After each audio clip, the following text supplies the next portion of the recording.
വീണ്ടും അയക്കറ മുത്തേതാ. അപ്പൊ ഇത് ചോദിക്കും ഈ അയക്കോറി ആ അയക്കോറിയും തമ്മിൽ എന്താ മാറ്റുന്നത്? ഇതാണ് നമ്മളെ തോണിക്കാര അയക്കോറ. ഇത് കൂടുതലല്ലേ, പൈസ കൂടും, ഇത് ലേശം റേറ്റ് കൂടും. ഇത് രാവിലെ പോയി വൈകുന്നേരം ആകുമ്പോഴത്തേന് കരക്കെത്തും. അതാണ് ഈ മീനിന്റെ പ്രത്യേകത കേട്ടോ. പിന്നെ ഇതൊക്കെ മുത്തേ നല്ല മുള്ളന്റെ പുറമേ മുള്ളുണ്ടാവുള്ളൂ, മുള്ളന്റെ കാമ്പുമേൽ മുള്ളുണ്ടാവില്ല. ഈ മുള്ളനാണ് ഇത് പറഞ്ഞ ഏറ്റവും ടേസ്റ്റുള്ള മുള്ളന്. ഏറ്റവും ടേസ്റ്റുള്ള മുള്ളന് മാത്രമല്ല ഒരു മരുന്ന് കൂടിയാണ് നമ്മളിതിന് മുന്നേ പറഞ്ഞിട്ടുണ്ട്. ഓക്കെ, പിന്നെ പറയാം. ഇതാണ് മുത്തേ മാന്ത, ചേരമാന്ത എന്ന് പറയും. ഈ മാന്ത കുറെ ദിവസത്തിന് ശേഷം ഇപ്പൊ വരികയാണ് നമ്മൾ എടുത്തിട്ടോ. പല ഐറ്റം മാന്തണ്ട്, അപ്പൊ അതിൽപ്പെട്ട ഒരു ഒറ്റ മാന്തണ്ട്, ഇത് ചേരമാന്ത എന്ന് പറയും.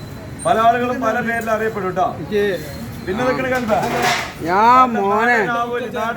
ആവോലിയൊക്കെ വലിപ്പം വെച്ചല്ല ആശാനെ. ഒരു കിലോമീറ്റർ 2 അല്ലെങ്കിൽ 3 കിലോ 450 രൂപ.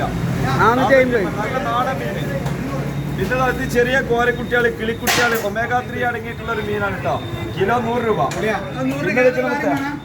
നല്ല ആയക്കോർ ഇതാ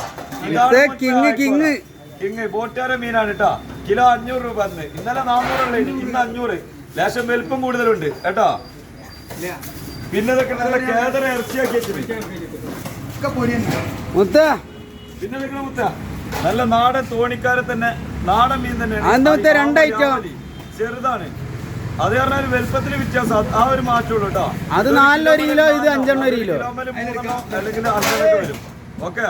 പിന്നെ ഇതൊക്കെ മിൽക്ക് ഫിഷ് അല്ലെങ്കിൽ ഫ്ലവർ ഫിഷ് അല്ലെങ്കിൽ പൂമീന്. നമ്മളിവിടെ പൂമീൻ എന്ന് പറയും. ഒള്ളിക്ക, ബിരിയാണി വെക്കുക, ചുട, ഗ്രില്ല് ചെയ്യുക, എല്ലാത്തിനും പറ്റും. ഫിഷ് മോളി ബാക്കി വരും. പിന്നെ ഇതൊക്കെ ലേശം ചെറിയ കൂന്ത, കിലോ 200. നേരത്തെ പറഞ്ഞതേ കൂന്തന്റെ ചെറുത് കേട്ടോ, കിലോ 200. പിന്നെ ബാക്കി നമ്മളിവിടെ കാണിച്ച സൂത, കടുക. ഓക്കെ.